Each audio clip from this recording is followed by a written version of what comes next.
The New York Yankees are going to need to buy at this year's deadline, and I believe that they should be one of the more active or the most aggressive buyers to ensure that this team can win the AL East and, very importantly, go on a deep playoff run. They've got a lot of things they do well, but they also have a lot of things that raise some really big warning flags or red flags for an early playoff exit or even not winning the division. The Yankees have seen their massive division lead dwindle down to just one game, and if the Yankees want to win the American League East, they're going to need to play great baseball in the summer, and that means reinforcing this roster. In today's video, we're going to be going through my first trade deadline plan with a couple of restrictions. Number one, I will not have the Yankees acquire more than 3 players in these plans because ultimately the deadline is not going to be action-packed enough to see a team acquire 5 or 6 players without making a bunch of deals with other buyers, selling off pieces that are helping them right now to a team that could need those pieces more and have pieces that will fill your weaknesses. Maybe I'll kind of include those kinds of trades in this video or in a different video, but it does limit what the Yankees can do at the deadline. So today, we're going to try and be realistic and talk about players who could get moved, maybe won't get moved, but have been talked about in a manner in which could indicate that it's a possibility. And we're going to talk about how they can improve the roster and what the Yankees would be sending back. Before we get into this video, though, we'd really appreciate it if you liked, comment, subscribed, and turned on that notification bell to check out Fireside Yankees on all of your favorite social media platforms. My name is Ryan Garcia. This is Fireside Yankees. You can follow me at Ryan Garcia ESM. And without further ado, let's get into today's video.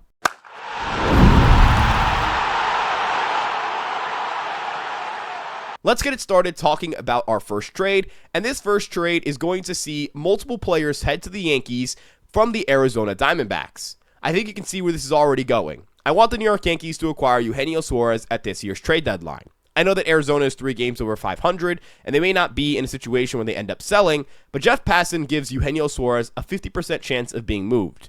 With a 50% chance of being moved, I'm going to talk about a player who could get moved, and Arizona is always one bad week away from finding themselves out of a playoff spot or out of the playoff mix altogether.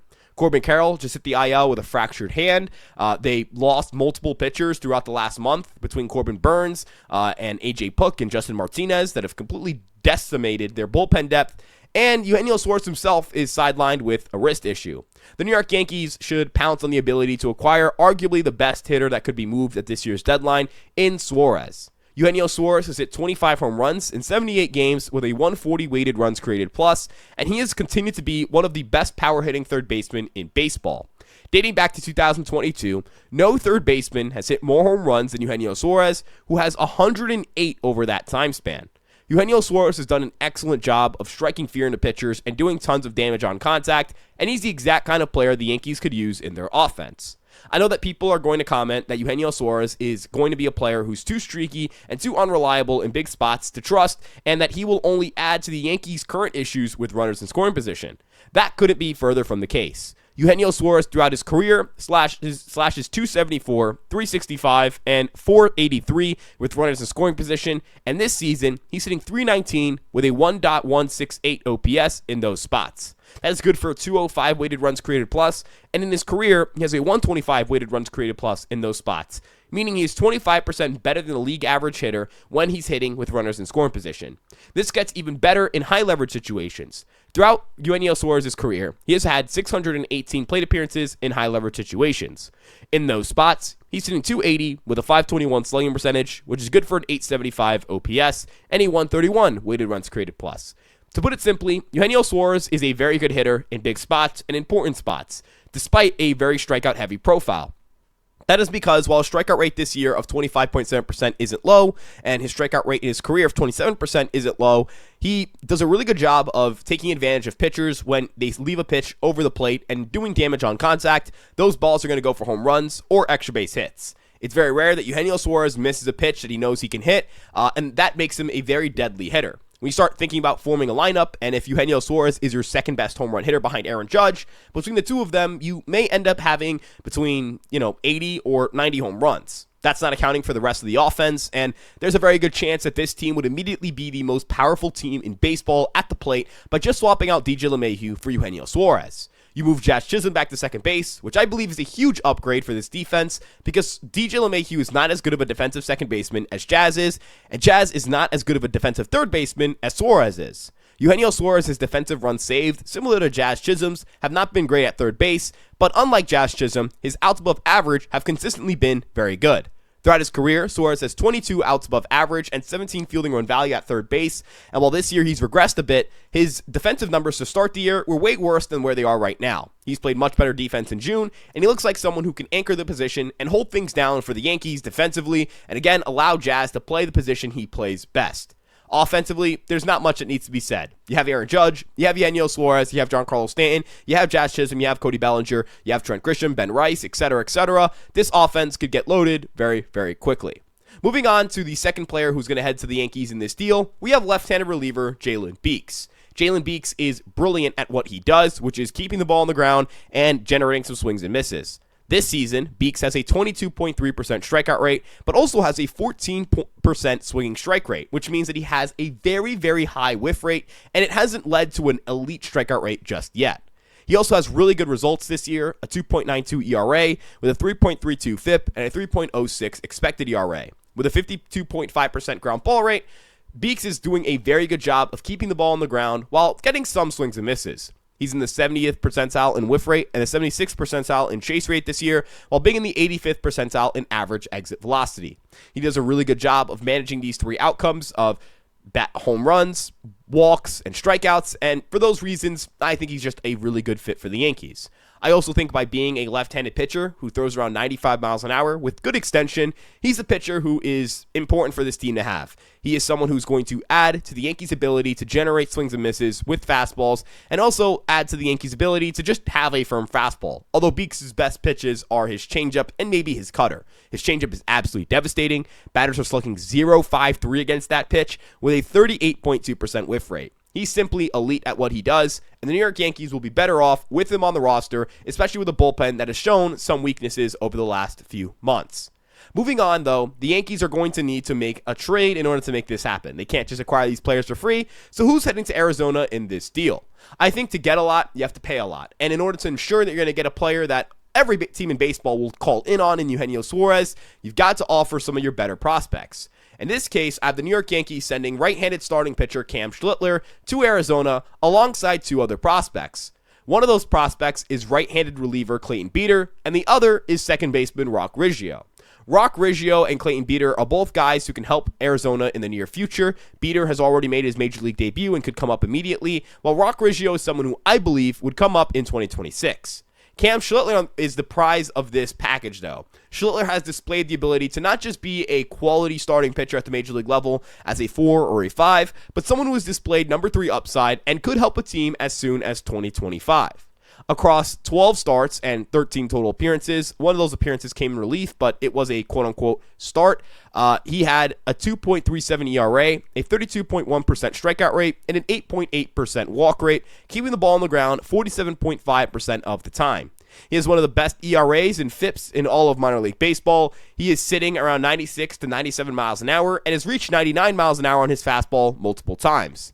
He has done a brilliant job of blowing fastballs by people, but his secondaries are also really, really good. The sweeper is excellent, the new cutter he's added is brilliant, and he always has a really good curveball.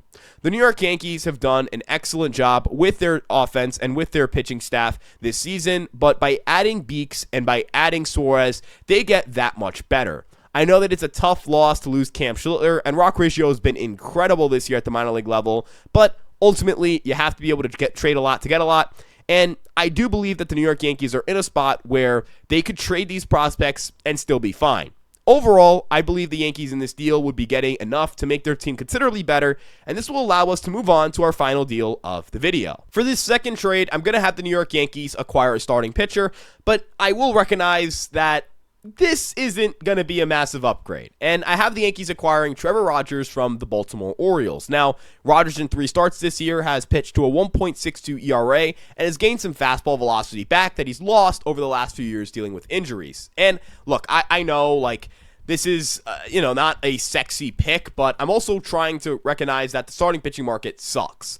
unless you're going to try and pull off a crazy trade for Jacob deGrom, that isn't going to happen. I mean, like, there just aren't reasonable or rational ways to acquire a frontline starter this deadline without trading one of George Lombard Jr. or a package with Carlos LeGrand and basically the rest of your top 10 prospects, which I don't think the Yankees would do, and I still don't think would outbid another team's top offer. Like, I've considered Freddie Peralta, and I think he's a good fit for the Yankees, but unless you're trading, like, Ben Rice or Jason Dominguez, I have a hard time imagining the Yankees are going to have the best offer possible. And again, if you want to trade George Lombard Jr. for him, is Freddie Peralta the guy you trade George Lombard Jr. for? I also don't think that's a scenario where you do that. So I just have a really hard time believing that the Yankees are going to be able to trade for that frontline guy, and so I have the Yankees trading for Trevor Rogers. I know that's a very long explanation, but look, the Yankees should still get rotation depth. They should still bolster the rotation to add some more arms,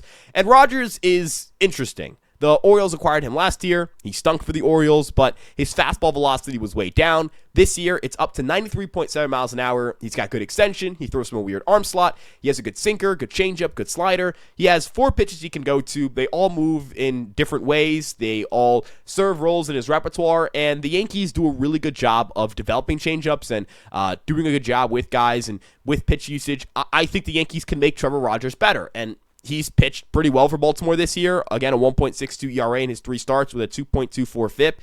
He's delivered starts where he's pitching deep into games. He delivered 8 innings of shutout baseball against Texas his last time out. Did get shelled by the Rays, and that's not great. But two starts out of 3 where he was awesome. One of them he was not awesome. So I'll take that and say, hey, I think there's something here. He has been a good starter in the past. We have seen years in Miami where he was a number 2, number 1 caliber starter. And I think that there's the upside for him to be a number 4 caliber pitcher. And if he's a solid number 4 with that fastball velocity back up a little bit, I think he can help the Yankees. And look, I don't believe that he's going to be this massive savior, but, if you don't have Luis Seal come back and be effective for you, hey, you've got a guy that can help you, and he can help you in the bullpen. He can be a good reliever option for you if you want to move him to that role. He's under contract through the 2026 season, so you have him for 1.5 years. I don't think this is going to be an expensive trade either. I have the Yankees sending 2 prospects in this deal. One of them is left-handed pitcher Brock Selvage. The other is a younger prospect who I believe there's some interest in and some upside in, and that is with outfielder Dylan Lewis, who has displayed some upside in the power and speed department. Again, not really a massive trade, not a trade that's going to blow you away, but certainly one that makes the Yankees better, and one that just adds to the rotation depth. Again, Marcus Stroman's going to be making starts for this team again. You want to improve from that. And I think that this does exactly that, while also helping the Yankees boost their rotation depth and maybe even boost their bullpen, because in a reliever role, maybe Rogers can throw 95, 96 from a low slot. Like, that would be valuable. And you got to look at 2026 and say, hey, you're going to lose Ryan Yarbrough. I know Stroman isn't very good. You're going to lose Winans and Stroman. Those guys are going to be free agents. This is kind of a way to get ahead and acquire some pitching depth. And again, recognizing that, this deadline doesn't really have rotation help. I think John Heyman reported that same thing where, like, the Yankees would like a starter, but they don't really know if they're going to be able to land one at this deadline.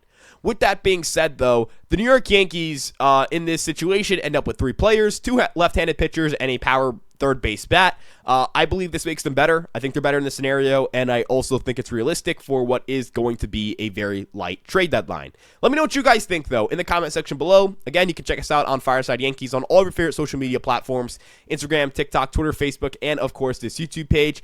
And, of course, you can check out Ryan Garcia ESM on Twitter to see my tweets and see what I've got posting over there. Make sure to check out EmpireSportsMedia.com for written coverage on all of your favorite New York sports teams, including but not limited to your New York Yankees. And without further ado, we'll see you guys in the next one. Let's go, Yankees. Peace out.